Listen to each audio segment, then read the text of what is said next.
Good evening. You're listening live to the Extreme Movie Show. I'm your host, Rob, broadcasting to you from Melbourne, Australia. It's a virtual extension of the Pineless Palace, which, of course, everybody knows is just west of Orlando, Florida. I've got the mobile Extreme Studio laptop here with me. I have with me on the line from the Great Midwest One, RDV. Tonight, we're reviewing the 1997 film Mr. Nice Guy with Jackie Chan. And I'm going to say something to you, RDV, because, Jackie Chan's a little goofy. We know what his shtick is, and I prefer a bit of a more serious tone. I think this is one of his better films. It's one of my favorite. I've loved it. I think it's great. There's a lot of stuff that I think there's the essence of Jackie Chan in it. It doesn't go completely overboard some stupid stuff, but if you want to know what Jackie Chan's about, and not this Americanized rush hour nonsense, this is a perfect film for it. I know some people personally that are well versed in this Melbourne area, so to hear them talk about some of the places that that this movie was filmed in, with the market and other things we're going to get into, it's a movie that nobody ever hears, nobody ever talks about. I think it's tremendous. Actually, I really like it a lot. What's your initial take? Well, this is a movie. You're talking about a movie that doesn't get talked about a lot. I feel like a lot of his Hollywood movies don't get really talked about unless it's rush hour, because whatever reason that movie is blew up. But as far as everybody knows, that when it comes to Jackie Chan, it's like, oh, I want to watch everything before he goes to Hollywood, because Rumble in the Bronx and a few other ones he did, weren't really that great. They were too slow down, the fights, So luckily, this is the exception to that rule as far as the fight scenes. And I think the reason why this movie stands out more than the other ones that I've talked about before is because Sammo Hung directed it. Yes, and he has a cameo in here as well. Yes. I admit, when I watched this when I was younger, 97, I was about 12. I had no idea who Sammo Hung was and stuff. I know Jackie Chan. I loved it as a kid. I was like, so the guy comes with a biker. I'm like, who's this biker guy? An angry biker guy. And now that I'm older, I realize, oh my gosh, that's his buddy Sammo Hung, who's also the director. He does a little cameo scene, and their interaction is just hilarious in this. It's such a great movie, and those who are fans of Jackie Chan, every movie, especially when he did the older, these older ones here, there's always a stunt reel at the end. They always do, they show you behind the scenes of how when he messes up stuff, which I always appreciate. And I think that's what makes Jackie Chan stands out more than any of the other martial artist movies and all. Even like I said, like Jean-Claude Van Damme, Steve Seagal, they didn't have a stunt reel at the end, showing really the behind the scenes bloopers. And I really appreciate Jackie Chan for that, because they want to show you how hard it is to do what he's doing. In fact, he's just not just like an acrobat ballet stuff. It is practice, but he's doing the real stunts. There's even a scene of the table saw. That's a real running table saw that he's rolling over. Some might argue that you don't want to see it because then you ruin the movie magic. I'm more in your camp with it too. And he got the idea, I think, from Cannonball Run or Cannonball Run 2, which I think was the first one of those. He was in. Yeah, because they had did that, and so he started, I think, from that point on, roughly doing that with his film. So to your point, that kind of fits in with his personality, doesn't it? It does. And I said, aside from whatever he's involved in, the politics, whatever stuff, like Jackie Chan, like I said, I love these movies because it is a ballet, choreography, and that's kind of what makes him stand out more than anything. He's not doing the wire dances. You're not, Shaolin soccer or whatever, that's meant to be like a joke. This is actually just him. It's his style he's always done, and I always appreciated this because he could have if he really wanted to, he could have just been everything that Bruce Lee does, Yeah. And he wanted to be opposite that, right? Not the serious tough guy like Chuck Norris. Exactly. He didn't do he wanted to make like the reality of like martial arts. You're gonna hurt. Ow! I punched this guy. Ow! My hand hurts. That's the reality. It's not this Hollywood where you punch a guy and then like you don't flinch. He always played the guy who knows martial arts and always gets mixed up and stuff, which I really like. And even something like, that's a boring shtick. He does it all. It's the same guy in every movie. No, honestly, that's what I like about it, because you don't get these types of movies. And every movie he does, the bigger the stunt. The sheer volume of action in here. Wow. Yes. Just in terms of number of minutes of something happening, and you're right, it builds to a crescendo. And we get the typical big thing. We get two of them actually here, beginning and end. We get a Mhm. foot chase, we get a mall chase, we get a great stunt. Like I say, Mhm. the biggest thing for me that was so attractive, two big things in this film. One, again, I mentioned before, Melbourne, I believe, Australia, downtown, right near Rod Laver Arena, the whole downtown, the Chinatown, all that area. Everything was filmed there. It's where the setting, if you take the setting away from it, you don't have the movie. I love that. Subset to that point here before I do the second one. Best man, evil heir of all time, Richard Norton. Thank you. We'll talk about you in a moment. Oh, But the thing that really struck out to me was just how insanely, incredibly gorgeous and athletic. And I just wish she would have been a bigger part of the movie. Was the TV personality, the red-haired Australian actress in here that we see half naked half the time. And it sounds like I'm just knocking on her for being extremely good looking. I no. just thought she was a very strong presence because she's not the love Yeah. interest, right? And It's the all way about, the way they balanced all that out, that was fine. Because of course I don't even want to argue the stupid point of, well, how does a guy that's a TV show star, which is what he is in here for food, happen to have these deadly particular sets of skills? I don't care. Yeah. But I liked how they showed him cooking early on to show the character and all that. And I liked how they had the big fight in the mall. Oh my God, there's just so much great to talk about this film. Yeah, you're bringing up Gabrielle Fitzpatrick, who is basically one of the main characters in this movie. She came across a drug deal, or basically a deal between Richard Norton's mafia guys and these these '90s Mean Street gang, Mean Street posse rejects. They got all. They look like the '90s, typical '90s surfers bros with the sunglasses. Yeah, bro, what's up?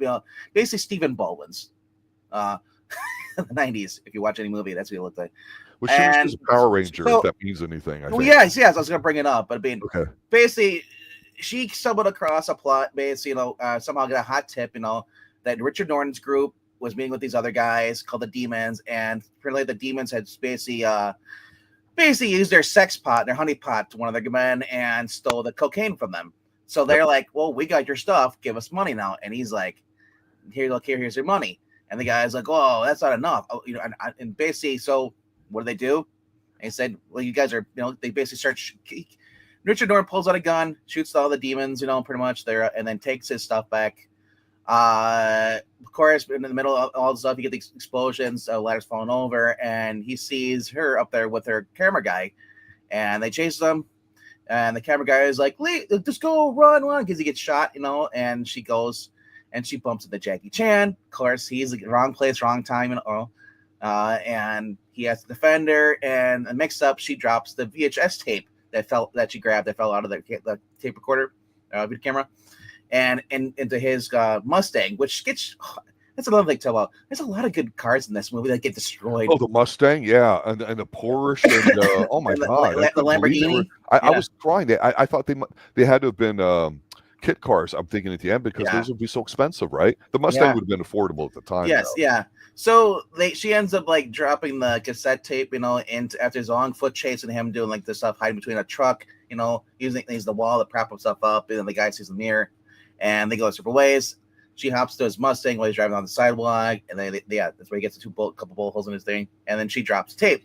So then when she leaves, she grabs a different tape. She doesn't realize because he got a box of tapes there, called covers, and she goes upstairs to her apartment there, and then she strips down to she's in her underwear and stuff. Of course, because that's '90s, yeah, Hollywood, and she puts in the tape, and it's his cooking show because this is what he does.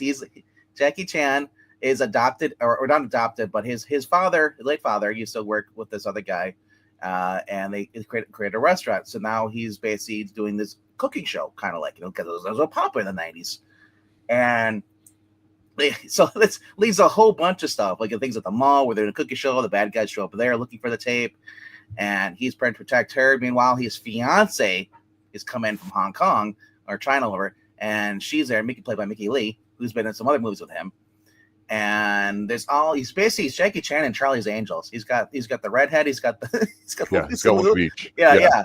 And his assistant kind of likes Jackie Chan, is jealous of his fiance. His fiance is jealous of his assistant, and the other one just wants the tape and to get her big story breakout. And Jackie Chan just wants none of it, and of course he ends up having to take care of all of them.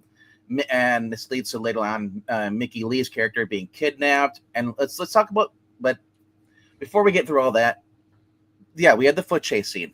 That was the beginning one, and and then the next one is the horse carriage scene with Mickey Lee on there, and they're because basically the bad guys show up. They blew up his apartment after they walk across like this little like a bar, and these stunts are incredible. Yeah, the horse carriage scene basically like when they get on the horse carriage, they were being chased by the bad guys, and he gives her the reins, but she falls in between the horses. She's holding on right there, and they're racing down like. I don't know where they're supposed to be. Is it like San Francisco or where they're supposed to take place? This is Melbourne. It's supposed to take place in Melbourne, and it actually does. Yeah, all of them were just like a couple square blocks of each other, the whole film, except for Richard Norton's massive man cave. What threw me off was the freaking trolley. I keep forgetting it's Australia because it goes right into like the freaking trolley and everything. Yep. So I guess they really like that kind of culture. But anyway, so. While he's fighting these bad guys, he gets knocked off. And you see these stuntmen. One guy goes through a window. Another guy just falls flat on his face. I'm like, oh man, that looks painful. And then Jackie Chan gets knocked off. He's running alongside. He jumps in, and there's another sign where he's in there, and he falls forward. You see him. There's the trolley goes by, so he has to quick do this, as he doesn't fall over, lean back. All these stunts he's doing here, like leading to the construction site too, I said what the table saw. There's so many huge stunts in this, more than Rush Hour. Yeah, it's gotta be. Rush Hour was just too much Chris Tucker. If it didn't have Chris Tucker in there, it would have been a much better movie. And I know I got flack for saying that, but and you've been consistent with that thought, and when we go to review that at some point in the future, we'll revisit that. The thing I want to talk about, because you've mentioned it a few times already, whether it's intentional or not, about that's the 90s for you. So within 1 minute, 2 minutes, if I'm looking at the timer correctly, you see Jackie Chan, and he's sitting there and he's rolling up the dough and making pasta. So you get to see him do something athletic with his hands, right? That's the character. Okay, that's introducing it. He's doing something. They introduce the bad guy. Richard Norton's got his lackeys walking behind him, including this blonde-haired guy, and a guy that walks around the entire movie, says nothing, but he carries a curved silver plate so Richard Norton can tap his ashes into it, because Richard Norton is a very clean person. Yeah, it's his house. I love this. It's insane. So he's got this outdoor pool with no covering in it, with all this glass block, with this smoking hot blonde in there, that his lover coming in, and he walks right up to the edge, sticks in there. I'm like, why is he stepping in there with his suit and all that too? Because it's a Hong Kong suit. It's long, and then he just like whacks her, and he basically realizes, oh, she's a mole that I've been screwing for the one. She's part of the demons, right? So after he kisses her, he's like, take her to the graveyard, or whatever they call it, and she's the guest house. Yeah, the guest house. That's it. And they throw her down this big open pit, and then just cover her up with dirt. This is badass. 2 minutes in, you've got a great opening scene. You've got a great introduction to all the characters, and then you get all the other plot stuff being set up, because you have the two different groups that are fighting over it, him standing there. Norton's great in this. Love him. He's holding a cigar every single time. This makes me want to be a bad guy. That's how good he is. And I love it, even when he has the rest of mob guys come over for a meeting. Yeah, they all have to put covers over their shoes. Yeah, you do not bring your shoes in the house. He is a clean freak, so they leave their shoes out. The ones have slippers over shoes. He's like, and I just love this, because this comes to play throughout the rest of the movie. So when he ends up getting Jackie Chan up there, there's a scene there where Jackie Chan's basically tied. He's got 4 henchmen holding Jackie Chan's arms, and then his legs separately, and he's like, okay, if you win against me, I'll let you go, whatever, So he rigged it purposely so he could fight against Jackie Chan, and Jackie Chan ends up like pulling the guys forward, wrapping the rope around his neck, and these guys are pulling it, and like it was just kind of like this hilarious. I love this. And before that, Jackie Chan had spit on his face, and then this guy is a clean freak. He is like just proud. He's a germaphobe. That's what I feel like. Like I said, then later on, like with the big stunt scene, what happens to his house? Like this guy is like, they blow the whole damn thing up. I know, right? After running over every car with this gigantic construction piece of equipment, that was introduced in the first 2 minutes of the movie. Yeah. Like I said, it's such a fun thing. And when I was younger watching this, 97, I had no idea who Richard Norton was. I only saw this movie. I'd never watched the earlier stuff. So like we've seen Richard, we reread Magic Crystal. That's with what's her name? The blonde. Can't remember her name. Cynthia Rothrock, yes. And then he was in a few other ones. And like I said, it's once you start noticing like, hey, I've seen this person before, and that's what I like about this. I don't even care that his stunt crew I see them in every movie now, because they work so well that a lot of it doesn't matter. It's the stunts are done well. Jackie Chan is a nice guy in this. He like always is, you know. I'll tell you one thing that did bother me though. I love the characters. I did love the side character, you know, for the redhead, Gabrielle Fitzpatrick, who we mentioned, who was in Mighty Morphin Power Rangers, the first season. And she's also had a stint on Lost for a couple episodes. Yep. Yeah. The other actors was Miki Lee. I loved her. Like she was great in that too. You know, Vince Potello plays Romeo, which is supposed to be like his no Romeo is the bat demon guy. What is the cop's name? I forgot what his name was. The guy who anyway, the guy he plays is like his the son of the guy he does cooking with her. Yeah, he's kind of annoying, you know. He's like by the book stuff, you know, very, very, very annoying. But there is the other girl that's in here played Karen McLymont plays Lakeisha. Lakeisha is so annoying in this movie, and I didn't like her the first time around. Second time watching this movie, she just seems very like, you know, catty, and she's just not that like, you know, likable. Miki Lee's character is kind of a little more likable, but within reason. But she's also kind of like doesn't want to be part of all this violent stuff, you know, and she's for a good reason, you know. She's also gets a little jealous. And then she's a little superficial. And then I said Gabrielle Fitzpatrick, her character is she's kind of selfish, but with good reason though. She wants a story, you know, but she also doesn't want to get killed either. Right. And then, like I said, we get Emil Chau, who I believe has done other movies with Jackie Chan before. He's the ice cream vendor guy in here. I love that. Jackie Chan was they go to this biker. Jackie Chan's being chased by these guys that go into the beginning. This is the first major opening thing that goes 5 to 10 minutes, and it escalates to where they're at a big wedding with multiple bikers getting married. Yeah, so wedding. Jackie Chan runs and hides inside the ice cream vendor's like truck. He's like, shh, look what. So then the guy's like, hey, have you seen a Chinese guy? He's like, oh yeah, me, I'm right here. And they're like, no, seriously. Oh, he's like right there. And like, you know, so Jackie Chan's like, what the heck, dude? Like, bro, he's, I thought we were playing. And it's like, and then I love how the guy gets rewarded for his disloyalty because the little guy punches him. Yeah. But Emil Chau, I think he's been Rumble in the Bronx, Wicked City. He did some stuff for music department there too.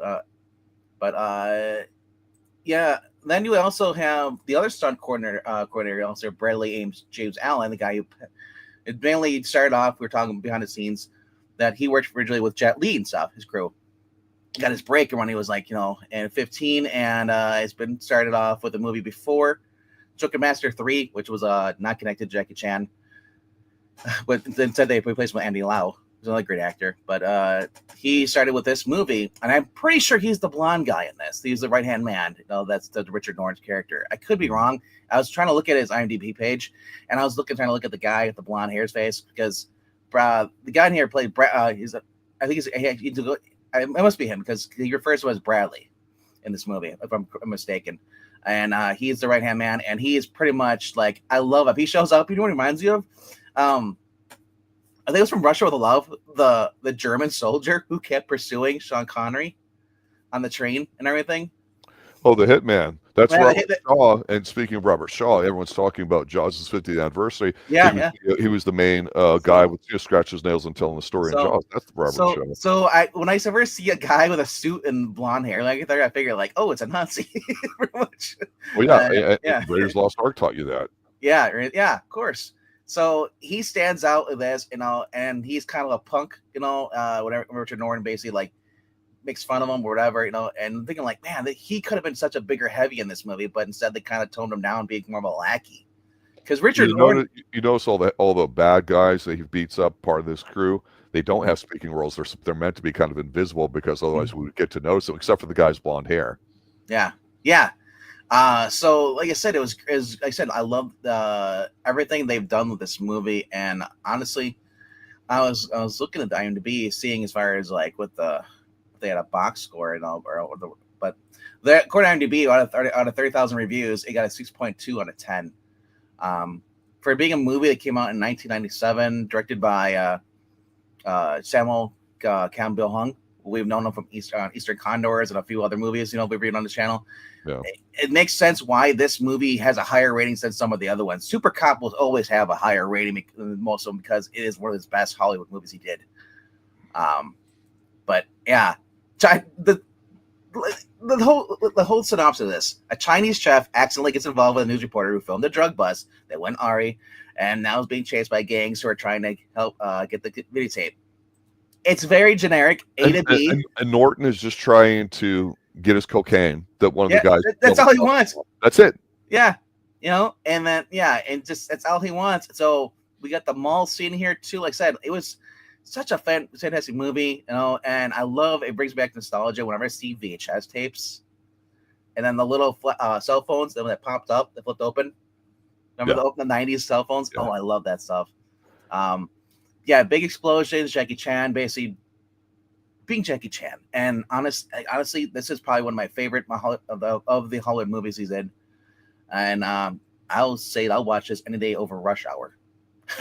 Well, the two big things in here that stand out to me stunt-wise, and yeah, you're right, there's a lot of them. One of them early on isn't even the biker gang where there's the giant balloon thing, mini Godzilla-looking thing, and he's on that. That was kind of cool. But when, because we're going to have to talk about this ending. Okay, but it's going back to the mall. That's, I think, the Melbourne Mall or something like that. I forget the name of it, but it's a shopping center. Yeah. And when you're in a dense city, they usually go vertical rather than spread out here in Central Florida. So what I thought was interesting was I was like, this building has to be significant, right? Because when they cut to him, he's in there, and they have this giant, looks like a building inside the mall that they've built. So like I say, they've built a mall around this building. I said, I want to go find out what that building is, and I did, and that was actually Melbourne's tallest building until about 80, 90 years ago, and they built them all around it as downtown was developing. And this all takes place within 1 or 2 miles of the main river that cuts through it, and also Rod Laver Arena. If you're a tennis fan, it's one of the 4 majors in January. So I was intrigued by the stuff because, like, man, this can't just be a set piece, right? So what I liked here was him and his partner doing the cooking, right? And the 2 different evil groups show up. And while he's cooking, he sees them all, and his girlfriend's in the crowd, and you got all these normal people there, and it's a charity event or whatever. This sounds so simple, RDV, but I'm telling you, this is kind of the essence of the stuff that I like with Jackie Chan rather than the cutesy stuff. Is he's cutting up stuff, and it's like, okay, who wants a taste? And so he has the chef's specialist, and then he just like flicks it, and the guy catches it with his mouth, and you see it in one shot, right? And everyone's like, clapping. Well, what about you? Oh, Jackie, how about the person on the second floor looking down, right? Does it there. Then the bad guys show up, and of course, what does the bad guy do? He interrupts the person who's getting it, and that's how we're introduced to the blonde-haired guy, and he bites it, and then he goes around, and he tosses another one, but we see that it's a red pepper. And what I loved, and this is just a detail, I'm not saying it was a really, really hot, like, pepper, but the guy using it's supposed to be, and when he opens his mouth and all that, you see, like, a chewed-up red thing there, like, whatever. And I just thought that's a nice detail that it's not important to the movie, but I like the fact they included because of something as simple as the foot chase here. The redheaded, beautiful woman. She's stunning. She's in bare feet. She's super athletic. She's running in bare feet while doing it. So I know there's cut scenes, but she's in bare feet and in a long gown above her very average-looking bra and panties. Yeah. But even some of the scenes you mentioned with the horse trolley scene there, which went back and forth on that road, the one guy that gets hit by the car and rolls up and down, or when Jackie and the other guy come off of it and land on the side tables that the people sitting on, they kind of signs hanging down. They had the duck. Oh, good. Yes, it's so good. That's what I want, right? I don't care if it's rehearsed 100 times. That's beautiful to me. But the one stunt, there's a bridge not too far from there later on where they had kidnapped this girl and said, hey, we're gonna slip you this phone, we're gonna call you in 12 hours. And they're trying to go from different places, and the police are there, and it gets screwed up, and they're going through the big huge marketplace that's there. There's a few places like that in the world. That's one of them. But when he's going across the bridge, and we see that, I think, in the after clips that you mentioned at the beginning, where he jumps and runs from the bridge onto this thing that spins around and then he lands down. That's so good. I want to see it. And the view of Sammo Hung filming it, that's what I want out of stunt work. I don't want wire work. So this was the last of 7 movies with Sammo Hung directing it with Jackie Chan. They did together. Yeah. The other thing I was going to bring up was you talk about the cops are undercover, they're all in suits. He's like, and because they recognize him. Yep. And Jackie Chan shows like, he's like, look we can see all your vests. We can tell you're wearing a vest, and stuff.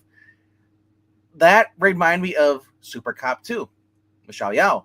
They did the same thing when they're trying to like pinpoint the lady. They're all undercover and they go moving around. It was the same kind of tactics, same kind of moves, because I probably was the same crew if I probably did this. No, sure, absolutely. Yeah.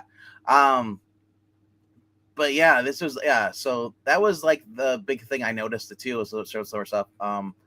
The other one was that I did not know this, but IMDb, I was reading it, is saying that the house they blew up, they were not allowed to film in this part of Australia anymore because they didn't clean up.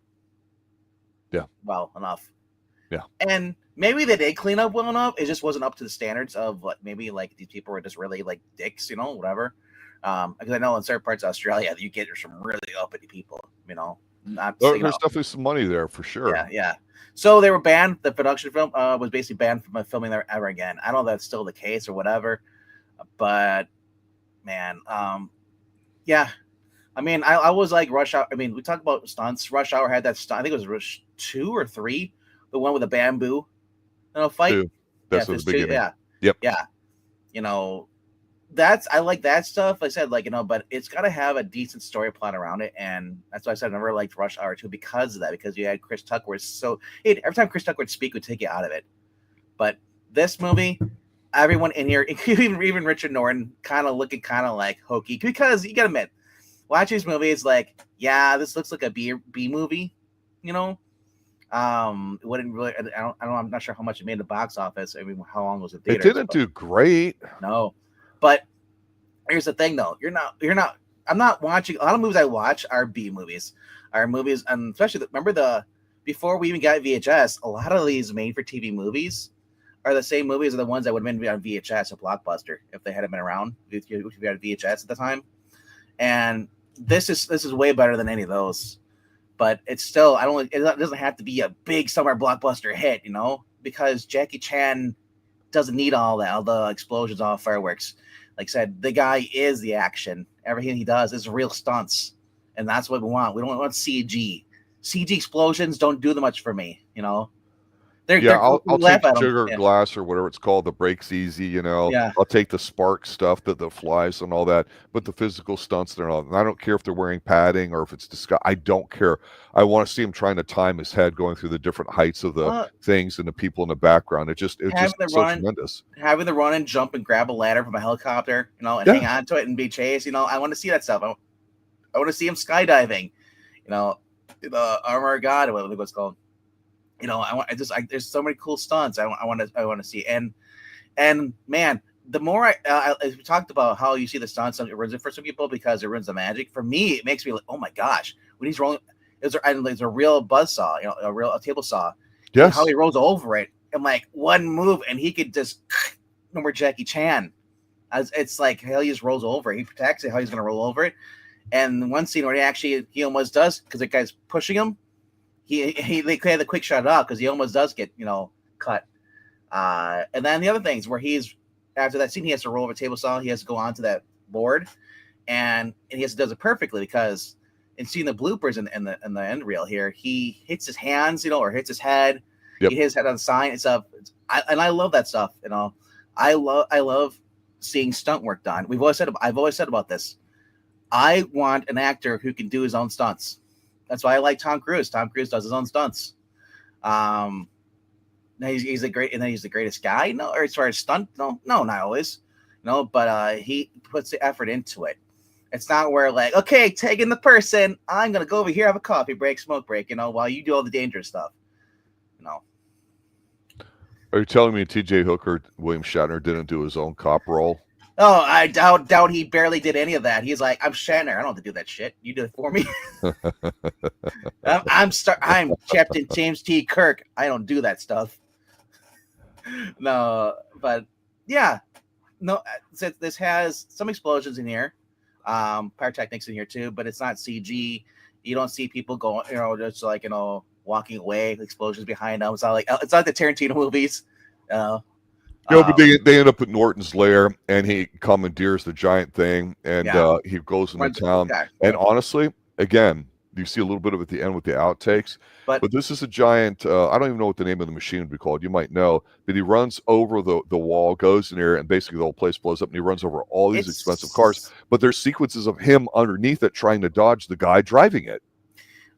It's a dump truck, but it's probably like a dozer or something like that. I don't know. It's a big friggin' one. It's not Killdozer. No. And that's why a lot of people popped for this currently off topic, but the Absolute Batman comic book, because they reimagined Batman being all muscular now, and he drives that as his Batmobile, one of those. Oh yeah, it's so dumb. It's over the top, insane. So it's stupid fun. But the final stunt I'll talk about is before he even drives into the building stuff on the Richard North's property. He's in the car. He's like, "Come on, girls, get in here quick! We're gonna do this." And too late. Like the bulldozer or basically drives over him, and he's in the car and he's about to come back and run over him. He has to pull himself out of the car window. The last time we saw him put him in a tight spot was when he had to go through the iron gate. He pulled himself through it. Yep. I was mad that there was no stunt double of that or a blooper reel of that. Because I can imagine him getting stuck the first time. Because he's done it before in other movies. So he does the same stunt again, pulls himself out of the car. Then he has to figure out, how am I going to get on there? So he figures oh, there's a ladder in front here. I'm going to grab this. And he's like, wait, I'll grab the wheel or ride the wheel and then jump up. Yep. I love that. That's so video game. and that's how he's able to take over the machine and stuff. Like I said, that was a really cool stunt. And they showed that in the blooper reel how he almost got squashed. Trying to do that stunt the first time, or how many times it took him. But yeah, that was the big stunt that I like. Him driving the truck, and running over the cars and stuff. That's cool. It's pyrotechnic stuff. But him actually doing the physical stunts, I love that more. Yeah, look, we mentioned how Richard Norton had passed away a little while ago, and how you mentioned you starting to recognize him more and stuff. And we've talked about him because he's an incredible stunt guy and all that too. And so maybe he doesn't get the top billing that, somebody like a Jackie Chan would. Well, he was a Hans Gruber. Well, he's better than Hans Gruber, really. Hans Gruber, everyone overdoes that whole thing, and that was just a thing to be a thing. It never was a thing.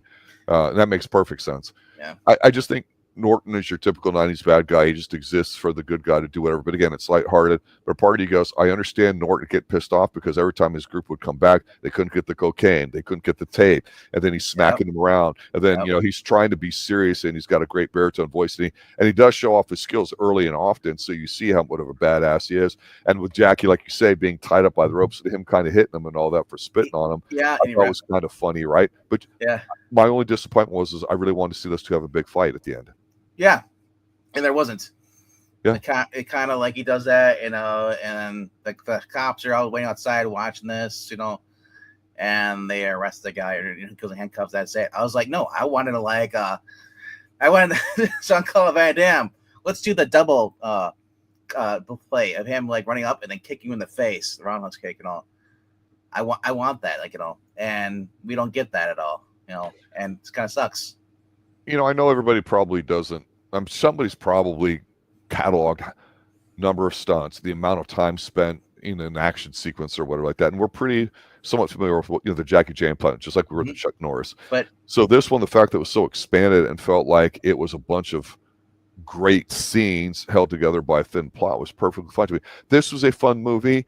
It was tough without being disgustingly violent. Something a kid could watch, an adult could watch. Mm-hmm. I would say there's some, I don't want to call it sex appeal. No, she's running over bra and panties. She's extremely hot. She was a model. She's done. It's just as regular bra and panties, but she's got a. But her body is like a 10. I mean, it's just so stunning. She's got the red hair and the pale eyes and all that. They don't really focus on it. And you think, but it doesn't have to be like the late the late night sexy 90s thing. It's like Nicole Kidman running her in panties. You know, it's okay. Nicole Kidman. No, it's not knocking Nicole Kidman either. No. But it's just Jackie doesn't have to have that in his movies for it to be entertaining, and I appreciate that. Sometimes when you get a hot woman, you're like, okay, that's all I want to see, or she's too hot, or she's distracted. He balances the women in here correctly without it being a thing. If this had been a different movie, they would have more like Maximum Risk, you know, with Jean-Claude Van Damme.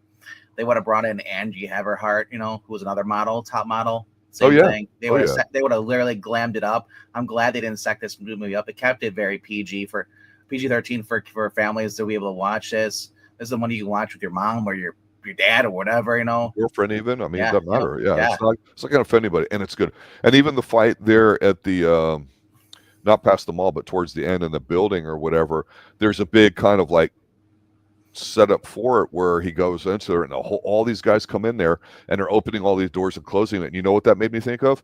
It made me think of the only scene that stood out in John Wick 4 which had, you were telling me about the flash type of ammo that you could see as he was shooting through it, and it was a top-down isometric view of it. I love that. You get that here in Jackie Chan. So even though we think that they loved Hong Kong action and they want to do a lot of gun fu in John Wick, you see it here already. The top-down view, you see that in Metal Gear Solid. I love that. It's like it shows you the bad guys there, and then you go down. It's like I love that. As long as it's because it's not always used a lot in movies, so when it's used, it just stands out and looks great. You know. Yeah. You know, we talk about how stunts get annoying after a while. If everybody pulls the same kind of stunt stuff, you know, we've seen the people walk away with explosions. We could probably 50 plus those movies that started in the 80s. For people just walking away, so and a few of them started like, well, let's make fun of that when the person gets knocked over when the explosions are. Or the word thing that annoys me so much today is I don't know if it's Reservoir Dogs, it's been going on for 20-30 years now, where the entire group of whoever are walking side by side with the lead in the center, and it's the slow motion thing like that. It's like, go fuck yourself. I hate that shot. I can't stand it. I've seen that with some of the TV shows like She Spies or actually Charlie's Angels, the failed reboot series. That was in the 2000s. What should have been longer. It's only like 10 episodes, I think, Lance. And they show them walking away with an explosion behind them. The hair perfectly looking, those are dimes a dozen. But I said Jackie Chan always tops everything. Every movie does. It's either him running off a building, trying to jump onto a ladder from a helicopter, hanging onto it for dear life. Michelle in Super Cop, he has her land her motorcycle on the train. I mean, come on. Yeah, you know, Jackie Chan here. You know, whenever you see a warehouse scene, it's a Jackie Chan movie because you know someone's getting hit with a broom or a box. You know, get a box in the face. I believe a ladder. And again, don't have to go into great detail here.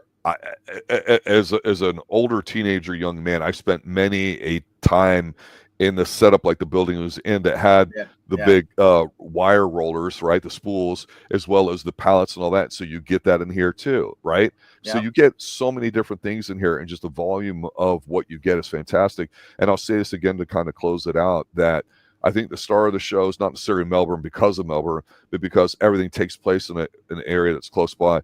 You feel like this could have happened to you walking down whatever city you live in, or the area that has a mall or a building or whatever. And so even seeing him, the horse scene that you mentioned with the carriages, you see all these buildings going by and everybody sitting there and all that too. There's just something that adds more realism to it rather than a faraway kingdom or a magic castle or a timepiece or something.